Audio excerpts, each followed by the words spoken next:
Welcome in physics PYQ। आज हम यहाँ पे आईआईटी का पोटेंशियल ब्रिज का क्वेश्चन डिस्कस करेंगे। हमारी एक सर्किट दिया हुआ है जिसमें एक क्या कहते हैं बैटरी लगाई हुई है जिसका इलेक्ट्रिक फोर्स है जिसका वोल्टेज 4.3 वोल्ट है, ठीक है। और इसका जो इंटरनल रेजिस्टेंस है वो 1 ओम दिया हुआ है, ठीक है। इस सर्किट के साथ एक वोल्ट मीटर और एक अमीटर लगाया हुआ है जिनका अमीटर का जो इंटरनल रेजिस्टेंस है वो 2 ओम है और वोल्ट मीटर का जो इंटरनल रेजिस्टेंस है वो 200 ओम है, ठीक है। अब इसने पूछा है कि अमीटर और वोल्ट मीटर में जो रीडिंग होगी वो रेस्पेक्टिवली इन चारों ऑप्शन में से कौन सी होगी, ठीक है। तो हम पी और क्यू का अगर इफेक्टिव रेजिस्टेंस निकालते हैं तो ये 50 ओम और इसका इंटरनल जो रेजिस्टेंस है 200 ओम वो एक दूसरे के पैरेलल में है। तो पैरेलल कॉम्बिनेशन के थ्रू आर इक्विवेलेंट निकालते हैं हम R1 इंटू R2 अपन R1 प्लस R2। इससे निकालने के बाद जो हमारा इफेक्टिव रेजिस्टेंस आएगा जो आर इक्विवेलेंट आएगा वो 40 ओम आएगा।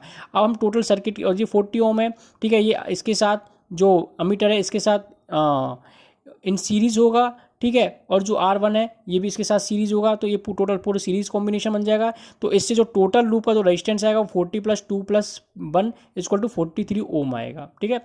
अब इससे आप सर्किट का करंट भी निकाल सकते हैं। आपको 4.3 वोल्ट वोल्टेज दिया हुआ है। आपको जो टोटल जो इफेक्टिव रेजिस्टेंस है इसका सर्किट का या लूप का वो 43 है। इसको डिवाइड करने के बाद आपको 0.1 एम्पियर आ जाएगा, ठीक है। आपको 0.1 एम्पियर क्या कहते हैं करंट आ गया। इससे भी आपका ऑप्शन बी को सही मान सकते हैं, ठीक है। अब हमें पोटेंशियल डिफरेंस निकालना है। तो पोटेंशियल डिफरेंस क्या होता है पी क्यू के अक्रॉस की total current into total resistance, ठीक है। तो हमारा जो टोटल करंट है 0.1 एम्पियर आया है और जो हमारा जो टोटल रेजिस्टेंस है 40 है। तो इसको टोटल को सॉल्व करने के बाद पूरा सॉल्व करने के बाद हमारा 4 वोल्ट आएगा। तो बी ऑप्शन में हमारा जो अमीटर की रीडिंग है वो 0.1 एम्पियर दी हुई है और जो पोटेंशियल वोल्ट मीटर के द्वारा मेजर किया हुआ है वो 4 वोल्ट दिया हुआ है। तो इसके अकॉर्डिंग जो बी ऑप्शन है वो आपका बी ऑप्शन सही होगा। Thank you.